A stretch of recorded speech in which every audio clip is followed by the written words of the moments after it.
We're gonna cut over in a second here to the here. Pokemon Snap, a complete history panel. I'm really excited It's for gonna this be a one. total blast. I'm really looking forward to this one. Pokemon Snap. So it's a history on the previous game, sort of like a little appetizer for this new game. Yeah, that's but there's coming gonna up be here. some twists and turns during this panel. It's A+. There's a reason why we have this late at night. It's a good.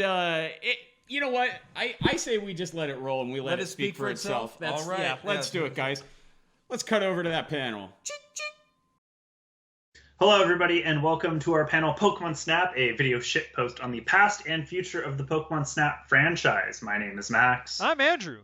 And together, we are the foundation for the preservation of Gen 1 Pokemon. You can follow us at 5th Gen, not PKMN, on Twitter or Twitch or YouTube.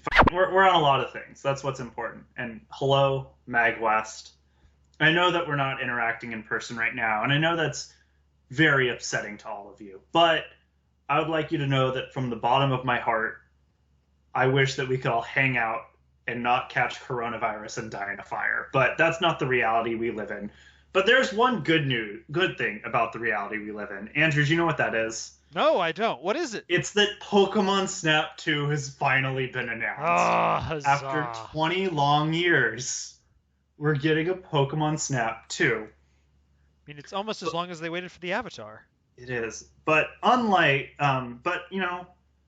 as something that is such a cultural touchstone, I think we need to discuss the history of Pokemon Snap 2. Yeah. And there's no better way to do that than start with trying to define art, which I think should be really easy and we can sum up in like 1 or 2 minutes, right? Yeah. Okay. So a lot of people have a lot of definitions for what art is. From fiction to architecture to paintings to pop culture to legacies and empire building. It really depends, but by at least some form of definition, all of these things are art. And what they all have in common is some way to immortalize themselves. I mean, you look at the first things that we as humans can look back and memorialize as art, and that is going to be cave paintings. And besides these being like wildly inaccurate, I mean, look at that. Are those horses? Let me touch it up. Yeah, let's HD this shit. Okay, there we go. Okay, we got some nice horses. I think that's a deer. Yeah.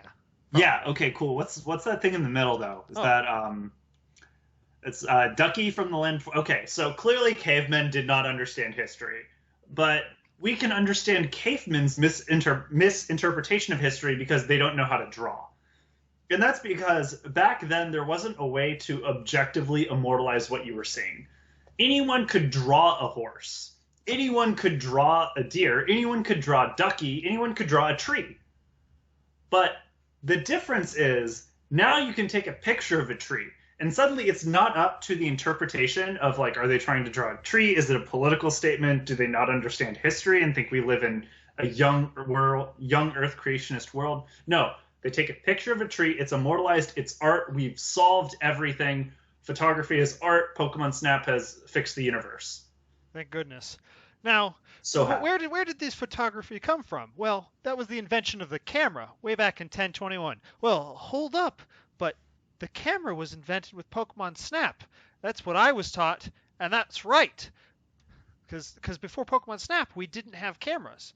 But luckily, known time traveler Shakespeare saved the day when he took the idea from Pokemon Snap and went back to 1021 to introduce the camera so we could actually have art and build up so Pokemon Snap would get the proper recognition it deserves. But now that we got pictures and Pokemon, where did the idea for Pokemon Snap really come from? Well, according to exhaustive research that I did online that took more than 10 minutes, it originally started out as a game called Jack and the Beanstalk. I don't know what you would take pictures of in there. Maybe cows. I'd take a picture of this cow, but not any other ones. He's a happy boy. Yes. But unfortunately, that doesn't sound very interesting. But then when I read into the mechanics of the game that they were trying to make, it somehow got even worse. It also had you growing plants, and these grew in real time. Of course, this was because they were utilizing the Nintendo 64 DD add-on, Thank goodness they abandoned that idea pretty quick, along with all of those other ideas, to actually give us Pokemon. Because when Pokemon was started getting big, they realized, hey, maybe we should actually give them something they want to take pictures of. And lo and behold, Pokemon Snap was born. It was born. So now I think we have to talk about the mechanics that made Pokemon Snap, and allowed it to really revolutionize not only video games, but the world at large. Mm-hmm. The first being the idea of a rail shooter. Before Pokemon Snap came out, all of the shooter games, they were open world, and they were really confusing. You got lost, you got murdered by dinosaurs, you just didn't have a good time. But Pokemon Snap introduced a literal rail that you were moving along. Now you didn't have to worry about that, you didn't have to worry about getting mauled by a Velociraptor. It was great. You could actually enjoy the time and have fun. The second thing they did was, with the whole rail shooter genre, was because now that this existed, other people had to copy it. So a couple of the first ones to borrow heavily from this was, of course, the Left 4 Dead franchise, because they wanted to do a rail shooter as well. And as time went on, they kind of evolved, and they tried out different things. They tried big cameras and small cameras. That was really how they evolved the formula. And at some point, some bloodthirsty monster decided, you know what, rail shooters need actual carnage. Taking pictures of zombies isn't enough. We need to bash their skulls in. And this revolutionary made the game Mavis Beacon Teaches the Typing of the Dead, which at the time was the most violent video game ever constructed. However, upon its release, it caused a cavalcade of violence in games where people suddenly realized, oh, these don't have to be wholesome, family-friendly entertainment. They can just be giant blood fests. And you got stuff like Bulletstorm, where it's just all bullets and bits flying everywhere. And it makes sense, though, that in 2020, the year that we get Pokemon Snap 2, we also get the most violent video game ever conceived for the Nintendo Switch, which is, of course, Knife Fight Simulator, which is good once, depending on if you win or not. Man, I can't wait to get that for my brother. You mean get rid of your brother? Also, yes. Anyways, it's great. The game comes with a legal release, ooh. So you can just kill him and you're fine. Oh, it's even better. I thought I'd have to rot in prison for this. Oh well. But Nope. the next mechanic that really impacted the world was, of course, the turbo boost. Before this, everything was slow, but turbo, all of a sudden people realized we could go fast. We could add NOS to things. The invention of NOS is directly attributed to the turbo boost in Pokemon Snap. Before NOS and before the turbo boost, we had low-speed chases like O.J. Simpson. Everyone was driving a jalopy, 15 miles per hour max. But now that we got NOS and turbo, we could go fast, like Fast and the Furious. They even designed their cars to have the same color scheme as the Pokemon Snap vehicle. And this didn't just invent the whole racing idea for Fast and the Furious. It invented racing and kart racing as a whole. So we can thank Pokemon Snap for Walt Disney World Quest Magical Racing Tour, as well as the likes of Mario Kart and such. The next revolutionary idea introduced in Pokemon Snap was the apple. Not the concept of the apple. Though that is up for debate. There are some people who believe Pokemon Snap invented the apple, but I firmly believe that was created by Luther Burbank in the late 1800s. No. The idea of using an apple to lure things in. Until Pokemon Snap, the primary use of the apple was to keep doctors away. It was a deterrent. But then after Pokemon Snap came out, and you'd drive your cart around and you'd throw an apple and you'd get all of these cute Vulpix showing up, and you'd sit there and watch that for 3 hours until you get bored and throw the Moltres egg off into the ocean or whatever. And people realized, wait, what if I did this in the real world? So people started going to their local lakes and ponds and feeding the ducks. And before Pokemon Snap, there was half a duck per local lake because very few lakes are able to ecologically support a duck. But once everyone showed up and started feeding them, it went through the duck grapevine, gossiped, and suddenly there were millions of ducks at every lake, and it was crazy. But, there was a problem there because humans and ducks, they lived in harmony until the Canadian geese attacked.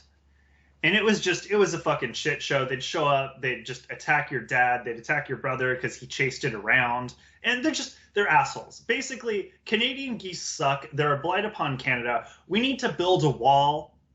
Like the one we're building at the southern border, that's the wrong place for us to build a wall. We need to build that at the northern border. There we go. Thank you. This is the only way we can keep those pesky Canadian geese out of our country.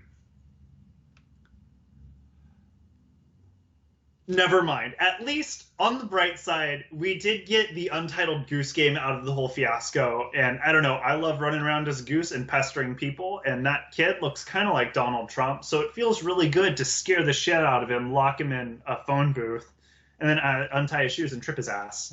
Good times. Speaking of pestering, our next mechanic is, of course, the pester ball. Yes, the thing that is the equivalent of just an annoying text message or even a dick pic. You don't want that. It just ruins your day when you find it in your breakfast cereal. But it did cause some unrest in the world at large because the American police force saw this and realized this was exactly what they needed. So now every police training manual just involves getting them to understand how to throw pester balls in Pokemon Snap. And all of a sudden, people stand still for photographs. It's great. You hate it though, but the Pokemon hated it in Snap as well. But we didn't care. We just got our great photos. And then at least pester balls are banned in Portland now. I don't know. We'll see if they actually listen. Yeah. I think they're too high of a level for the mayor's gym badge. Oh yeah, those protesters are really high level in Portland. Yeah. All right. Well, our next mechanic is branching paths. Before Pokemon Snap, you didn't make choices in video games. The only things were did I shoot this zombie or did he maul my face off? That's not really a choice. Now, Pokemon Snap came out and introduced the idea of branching paths. Did you do all these little things required to make this Porygon spawn? No? Well, then you're doing River 6 more times until you give it up and look up how to make it spawn. And if you looked it up, then you get to go to Cave. The next revolutionary idea was Pokemon Snap was effectively a predecessor to alternative reality games, in that in order to really maximize your Pokemon Snap experience, you would have to go to the local Blockbuster. And everyone loves Blockbuster. I have so many fond memories of going to Blockbuster, them being out of every single movie I wanted to rent, and then instead renting Land Before Time 4 for the 8th time because they said Butthead in it, and I thought that was pretty funny when I was a kid. But anyway, it's Blockbusters are great. They're an artifact of America. They should live on forever. And thanks to Pokemon Snap, they really, it helped them out. You'd go to a Blockbuster, they'd have this kiosk set up, and you would take your Pokemon Snap game cartridge to the Blockbuster, plug it into their, kiosk N64 shit, and then it would print out all of those Pokemon pictures you took, which is just, let's be honest, way better than Instagram. Pokemon Snap kiosk, Instagram. And this success did reflect upon Blockbuster stock price. Here's a graph of Blockbuster stock price over time. At this point is where Pokemon Snap 1 released.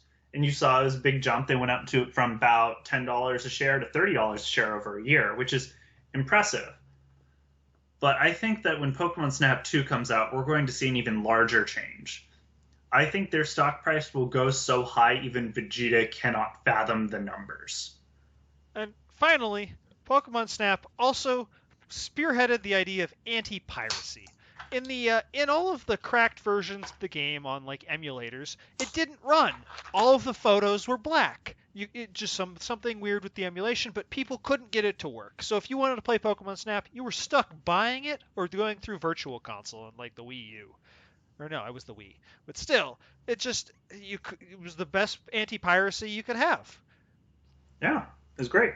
So now that we've covered how Pokemon Snap has revolutionized the world, I think we need to go over what we want for Pokemon Snap sequel. Because it's been 2 decades. Nintendo, you've left us to sit and stew on this shit, and we have demands. And they're very important that they're met. Otherwise, important. I don't know, I won't buy 6 copies. I'll only buy 4. Yeah, I mean, I just won't. I'll just pirate it. Hopefully the midges come out this time. We'll see. All right, but my first demand, first off, is to let Professor Oak do it. Whatever's going on in this image, I don't know. I just found it, but it was too good not to let it happen. So just let Oak do his thing. I don't care what it does to the game's rating. Just let it happen.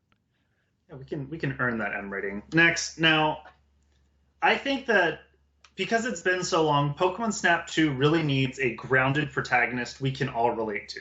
Todd Snap was fine, don't get me wrong, but he's an artifact of the late 90s, and we're in 2020, a world of hellscape and fire. So, a lot of you probably know this. If you're unfamiliar with us, we do actually own the rights to Waluigi. We received them in a Mario Tennis match against Sakurai and Shigeru Miyamoto. And that's actually why Waluigi's not in Smash right now. We're in prolonged contractual arguments over what his moveset will be. Currently, we're just really upset with what Sakurai's offering, and we want so much more. But as a sign of good faith, and to lend credibility to this game, we are willing to give Nintendo our rights of Waluigi to put him in Pokemon Snap 2 for free. That's right. You will play as one of the most grounded, realistic characters Nintendo has ever conceived in this game. Next, I don't think Pokemon Snap 2 should be released for the Switch. I know that's a hot take, and you're asking, well, what should it come out for? The Wii U. And this is because when it comes down to it, the Wii U gamepad was such an underutilized device for the console. And with Pokemon Snap 2, you could easily use the gamepad, which has a camera, and you can point it at your TV, and it'll pick up part of the TV with the focus as if it's your camera lens. So you can move the gamepad around as if it's your camera, and the screen is your landscape. I think that it would be a really revolutionary mechanic design. So it's going to be a Wii U exclusive. Next, I don't even know what's going on here. Yeah. Look at all these Gen 5 Pokemon. I hate them. I would have preferred that Pokemon Snap 2 not have Gen 5 Pokemon. You mean abominations? Abominations, you're right. I'm so sorry. Pardon my whatever offensive language that was. But we've hit that road. This is happening. Buffalons are in there. Andrew was right. Taking pictures of cows is boring. And look at this. It's cows to take pictures of. I'm upset. But if Pokemon Snap embraces the changes that have been made in the rail shooter genre since its release, I'm sure we can see a much more grounded, interesting title. So, just add in some violence. Like that. Wait, wrong violence. There we go. Yeah, I'm talking a full-on Pokemon safari. I want to be able to break into the enclosure and not only take pictures of Pokemon, but hunt them. And I think the best way to hunt them would be, of course, with the Super Nintendo Super Scope. I chose the Super Scope for this because it's the most resembling a bazooka. And I don't know, I think if you blow up a Buffalon with a bazooka, it's going to be dead forever, and they're only going to be bits and pieces that make Bulletstorm blush. Now, I know what you're saying, Max. There's no way to plug a Super Scope into a Wii U. And to that I say, well, that's Nintendo's problem, not mine. Hopefully they'll figure it out. Yeah, they got GameCube adapters all the way working, yeah, they can get a Super Scope to work. This is their problem. Yeah. All right, well, my next demand is Pokemon Snap brought us some of the cutest shit this side of the world. I need more of this. I need more Pikachus riding on Voltorbs. I need more Pikachus riding on, I think it also rides on your legendary birds. But a lot of stuff. A surfboard. Pikachu on everything. We need more. Lapras, I think. Yeah. I mean, from the trailer, it's looking positive, but we absolutely have to have this game just overloaded with cute shit. I'll be just upset if it isn't. Because, honestly, we need the pickup after 2020. Yeah, it needs to be adorable. Finally, I want a mobile port. It's criminal to keep Pokemon Snap from people who can't afford a full home console. The purpose of the Nintendo handheld branch is to make games for people who can't afford, a big TV, a big home console. Yeah, that means I don't want the mobile port for a phone. Fuck that. Everyone has a phone, sure, whatever, but putting a Pokemon game on the phone, this isn't 2016 anymore. Pokemon Go is an abject failure that no one ever played, and I don't want to recreate that situation. I want Pokemon Snap for the Game Boy Color in fully rendered HD 4K, which we all know the Game Boy Color is perfectly capable of. The only downside, however, is all of that graphical intensity will leave the games in black and white, but that's a small price to pay for perfection. Additionally, with the Game Boy Color, with the Game Boy Camera add-on, you will be able to take photos in the real world and AR your Pokemon into them, something that Pokemon Snap has never done effectively. And from there, yes, of course, we're partnering with Blockbuster to allow people to print out the cameras again, print out the photos. Unfortunately, there is only one Blockbuster. It's in Bend, Oregon right now, and there's a pandemic, so if you go there, you'll definitely get COVID in the crowd. And it's Oregon, so it's on fire. But to stop gap while Blockbuster reestablishes itself nationally, this game will be compatible with the Game Boy printer, so that you will finally be able to just print out your Pokemon photos at home from the luxury of your couch, and then, I don't know, tape them on your sister's door or whatever the kids did with them. I don't know who the bought a Game Boy printer. And at this point, a lot of you are asking, Max, is the entire premise of this PowerPoint presentation to try to drum up interest in all of the old video game peripherals and paraphernalia you have so you can sell them at a higher cost? And the answer is obviously yes, but I have more motives than just that. Because we're in 2020, we're looking at a worldwide economic depression because of the coronavirus. And I see Pokemon Snap 2 as a very promising economic stimulus package. Not only are we going to have to hire so many people to design the game and redesign it to our specifications, because Nintendo isn't doing anything we've asked, but you should fucking tweet at them to do whatever we asked. I don't know what the hashtag should be. What, like, hashtag justice for Harambe? Is that what we should go for? Yeah, that sounds about right. I'm sure Nintendo will notice. Yeah, they'll know. If you tweet hashtag justice for Harambe at Nintendo, I think they'll be able to read between the lines and know exactly what's going on here. Anyway, with the release of Pokemon Snap 2, if it requires a Wii U, a Super Scope, a Game Boy Color, a Game Boy Camera, and a Game Boy printer, that is going to be a huge economic boon to local small video game stores. Not your GameStops who are evil and stole $60 from me, not your Targets who just suck in general, but your fair trade games, your retro game stores, your what have you. As everyone will have to go there and buy suddenly overpriced, in-demand Wii U's to play a game they've been waiting 2 decades for. And I think with that, we'll be able to save this country's economy and the world. Right, Andrew? Hoorah. Yes. Hoorah. Anyway, we'd like to, that's our panel. So a special thanks to Mavis Beacon for teaching us everything there is to know about zombie killing and typing. I'd like to thank Quick Vin brown Diesel. fox jumps over the lazy dog, and the lazy dog kills the zombie. I forgot about that line. Yeah.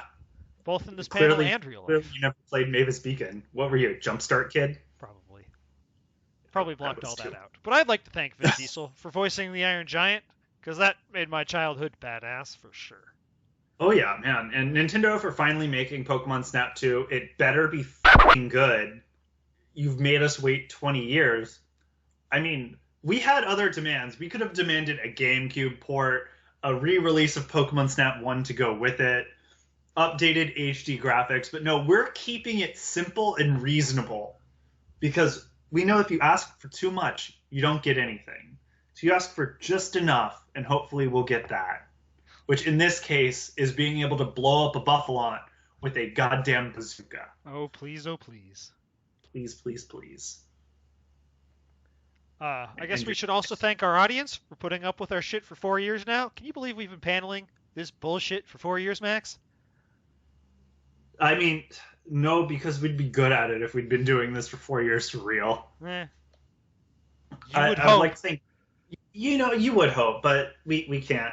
I'd also like to thank Jackie Chan. I'm not sure what he did this time, but I'm sure it was probably pretty cool. I mean, he's Jackie Chan. Probably like he was in The Medallion, The Tuxedo, Drunken Master, Jackie Chan Adventures, everything worthwhile in pop culture he was there for. He was only not in Shrek because they didn't pay him enough money to voice Shrek and Donkey. And Professor Oak for always giving us that great advice, except for riding the bike indoors. I want to ride the bike fucking indoors. Yeah, let me ride the bike indoors, Oak. And You can follow us on Twitter, again, at 5th Gen, not PKMN, or you can follow us on Twitch at twitch.tv/5thGen isn't Pokemon. Sometimes we stream things. Mostly we stream Anime Survivor, which is where we take anime characters and put them in a Survivor simulator and just see what happens. I don't know, man. Kaguya from Love is War is pretty good at it. Bowser won a season once. It's fun. If you want someone to make up headcanon about Batman and Freakazoid and have it run for 10 weeks, we're your guys. Anyway, thank you for watching our panel. I hope you enjoy MAGWest 2020 and have a fantastic rest of your day. Yeah, take care, MAGWest. Woo!